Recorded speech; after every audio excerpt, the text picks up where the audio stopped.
Salut, salut mes petits poulets, scusate, je fais un selfie. Oui, je vous présente Dario, ma nouvelle œuvre, et s'appelle Orio, les masques. Oh, Cantange, vous n'aimez pas ma nouvelle œuvre? Oh, je suis comme tous ces artistes du siècle dernier. Je serai compris que le jour où je deviendrai vegan.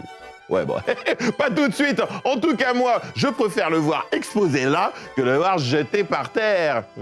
Ce n'est pas Edmund et Frédéric qui diront le contraire, hein, ça non. Ces deux hommes ont parcouru 880 km en France pour ramasser des masques jetés dans la nature. Il y a 2 mois, ils sont partis de Marseille direction Paris.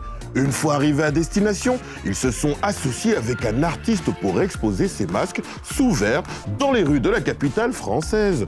Une action pour attirer l'attention sur la pollution de ces masques.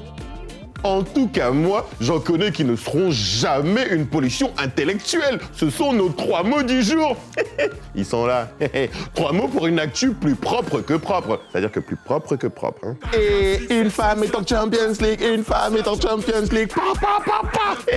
Bah ouais, mes petits poulets, ça y est, on y est. This is it. La première arbitre féminine dans un match de foot masculin, bah, on l'a fait.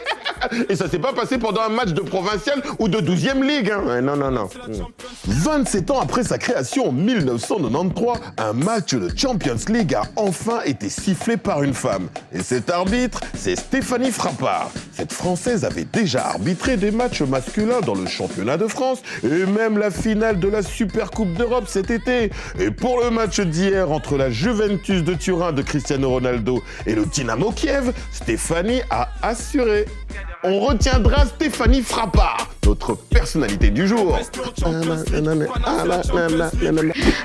je n'ai rien oublié. Les chips, ok. Le chocolat, ok. Des frites de bonbons, ok. Du sucre, encore du sucre. Et que dirais-tu d'une pomme pour renforcer ton immunité grâce à une bonne nutrition? L'immunité, nutrition? Oui, c'est l'immunonutrition. L'immunonutrition, c'est quoi ça? L'immunonutrition, c'est la manière dont on va pouvoir se nourrir et apporter tous les nutriments nécessaires pour maintenir une bonne santé. L'immunité, c'est quoi? C'est notre défense. Et pour avoir de bonnes défenses, on doit avoir une bonne énergie, un bon sommeil, manger sainement. Et donc, avec le choix qu'on va orienter sur tel ou tel aliment, on pourra optimiser cette immunité. Alors, un truc qui permet de booster ses défenses immunitaires, c'est le zinc. Intéressant pour affronter l'hiver qui arrive. On trouve du zinc dans les viandes, les poissons ou les fruits de mer, là où il y a aussi beaucoup de vitamine D. Et pour renforcer ses défenses immunitaires, on peut aussi compter sur les épices. On peut citer le thym, qui est déjà connu, le gingembre, le curcuma, la cannelle, les clous de girofle. En fait, toutes les épices, le romarin aussi, le citron, tout ce qui est riche en vitamine C, par exemple. Et pour accompagner tout ça, on te propose un bon soda bien sucré. Oh, mais non, enfin, plutôt une petite boisson précieuse pour la santé. Ok. Elle s'appelle le lait d'or. On prend n'importe quel lait végétal, on ajoute curcuma, gingembre, clou de girofle, cannelle, vanille en poudre et hop, une sorte de chocolat chaud indien délicieux.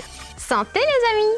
Et sinon toi, est-ce que tu crois que manger sainement, ça empêche d'être malade? Ça nous aide à prendre des forces pour combattre le virus. Notre corps serait déjà préparé. Par exemple, si on mange une pomme, notre corps s'améliore. Quand on mange des trucs pas bons pour la santé, on attrape des maladies. Si on mange des trucs qu'on ne sait pas que c'est pas bon, peut-être on va être malade. Parfois, il y a des trucs où il y a des vitamines. Si on mange la salade c'est bien pour la santé. La salade bat le coronavirus. Ah, c'est sûr que manger sainement vous aidera à être en bonne santé. Immunonutrition était l'un de nos mots du jour. Aouh! Pas facile de se mettre dans la peau d'une personne non-voyante. Hein. Les élèves de l'école Saint-Michel à Jette ont eu l'occasion de vivre cette expérience lors de leur classe verte consacrée aux sciences et au sport. Direction l'Overval, au centre ADEPS, où le moniteur sportif a plongé tous les élèves dans le noir. Avec ses lunettes spéciales, tout le monde est aveuglé, sauf le guideur qui va donner des instructions à ses joueurs. Il y a un coach qui nous guide et qui, lui, peut voir et peut nous guider vers la droite ou la gauche et nous explique où est la balle et si nous sommes trop loin ou nous devons revenir en arrière. À la main ou au pied, il faut marquer des buts dans des cages avec une balle qu'on ne voit pas mais qu'on entend grâce à des grelots. Les joueurs s'amusent, se percutent parfois et ont mieux compris que sans la vue, les personnes non-voyantes utilisent tout le temps leurs oreilles. Pour les élèves de l'école Saint-Michel, c'est une expérience émouvante.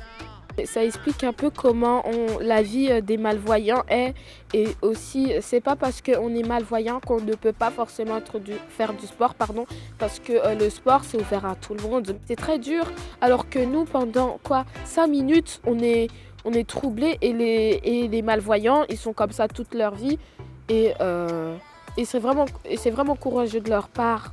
C'est bien dit ça. On retiendra vue dans notre liste des mots du jour. Attends, comment ça? Qu'est-ce qui t'arrive? T'es triste? Mais non, je sais, la vidéo vient de se terminer, du coup tu t'inquiètes. Mais moi je te dis, t'inquiète pas. Ah bah comment ça, pourquoi? Mais tout simplement parce qu'on a d'autres vidéos en stock. Bah oui, on a du stock. Il suffit pour toi de t'abonner. Tu t'abonnes et nous on se charge du reste. Kiff, tu captes le deal ou quoi? Là t'as le sourire, t'inquiète pas, c'est les news.